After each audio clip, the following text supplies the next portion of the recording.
Hola a todos y todas, mi nombre es Lucas Martínez, soy ayudante alumno de la cátedra Pisolo Zimmerman de la materia Derechos Humanos y Garantías, y este video va a estar referido al aspecto normativo del derecho a la salud en virtud del artículo 12 del Pacto Internacional de Derechos Económicos, Sociales y Culturales. Y además vamos a ver la interpretación de este artículo en particular que lleva adelante el Comité de Derechos Económicos, Sociales y Culturales en su observación general número 14. Antes de entrar de lleno, quería hacer un breve repaso de la clase pasada, en donde ustedes vieron la clase introductoria a los derechos sociales en general y las particularidades que tienen estos derechos. Vieron el principio de progresividad y vieron también las obligaciones de efecto inmediato, ¿no? Entienden que el derecho internacional de los derechos humanos contempla que estos derechos solo pueden incorporarse de manera progresiva y gradual, pero sin embargo sí se impone una serie de obligaciones de efecto inmediato para todos los estados que ratifiquen un tratado que contenga alguno de estos derechos, como el principio de no discriminación,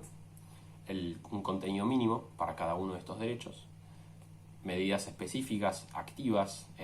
para los grupos vulnerables dentro del estado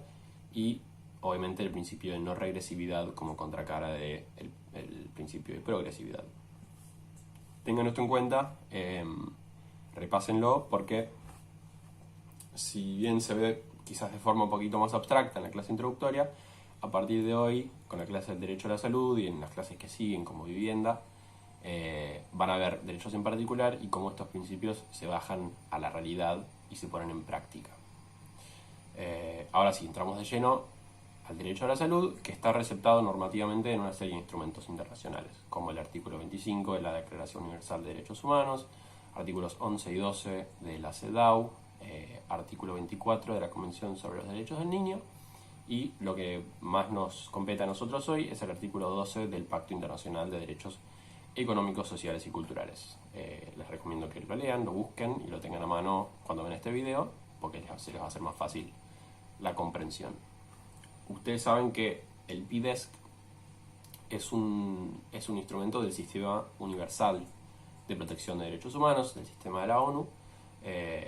con lo cual el órgano encargado de interpretarlo es el Comité de Derechos Económicos, Sociales y Culturales.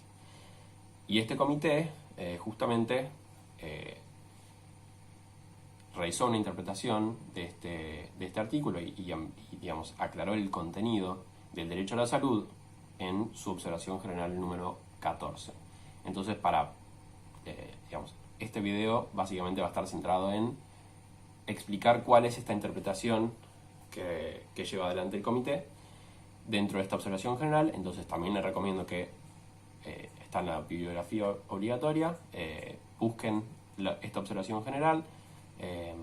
porque todo lo que vamos a ver hoy está en ese documento. Si leen el artículo 12, lo primero que dice es que los estados partes en el presente pacto reconocen el derecho de toda persona al disfrute del más alto nivel posible de salud física y mental. Y esto nos presenta una serie de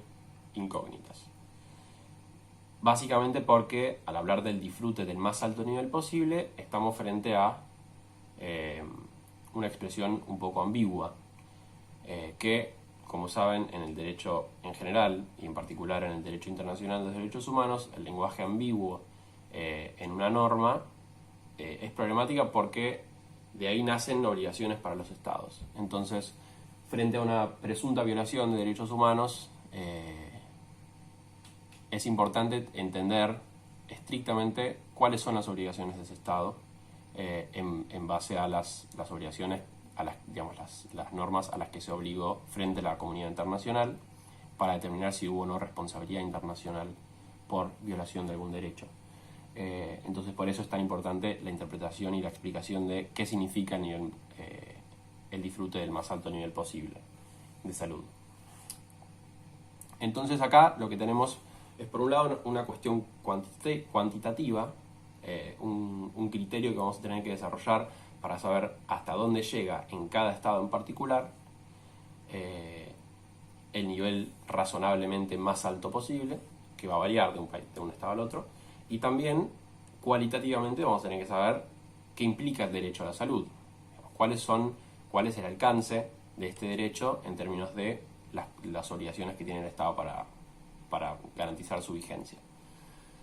Entonces, empezando con lo cuantitativo, vamos a ver que el nivel más alto posible de salud en cada estado va a depender de básicamente dos límites que se fijan, dos criterios.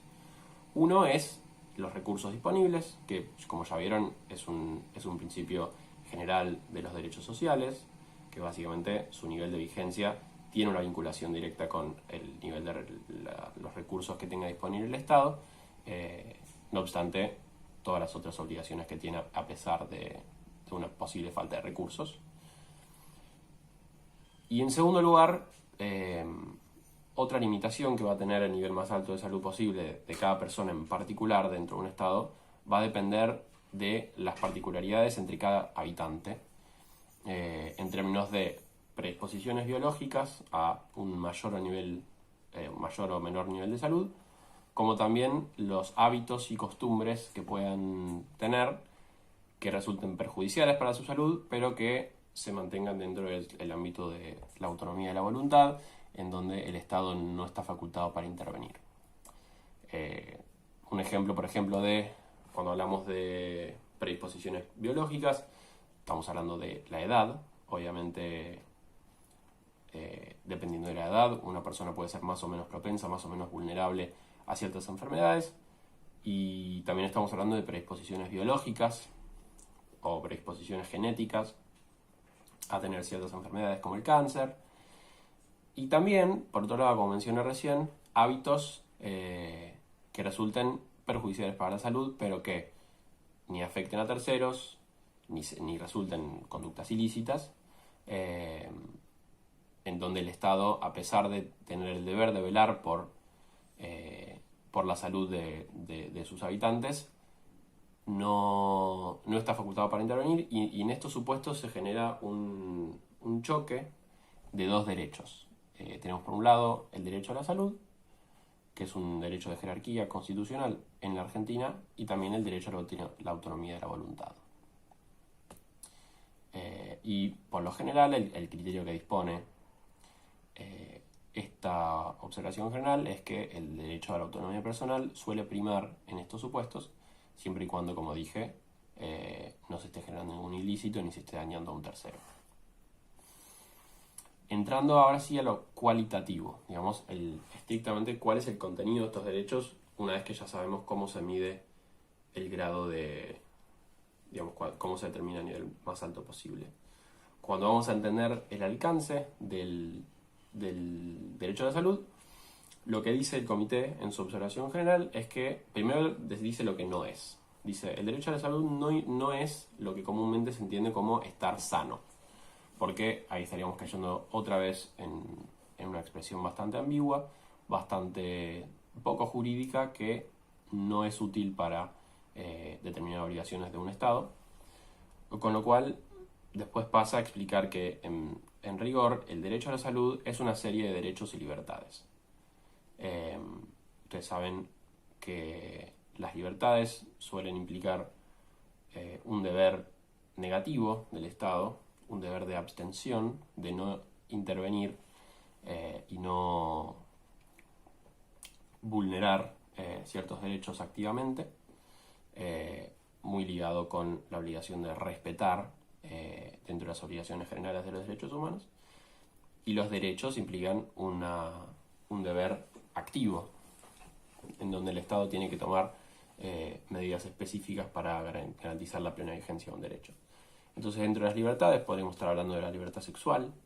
y reproductiva, la libertad de no ser sometido a tratamientos médicos no consensuados.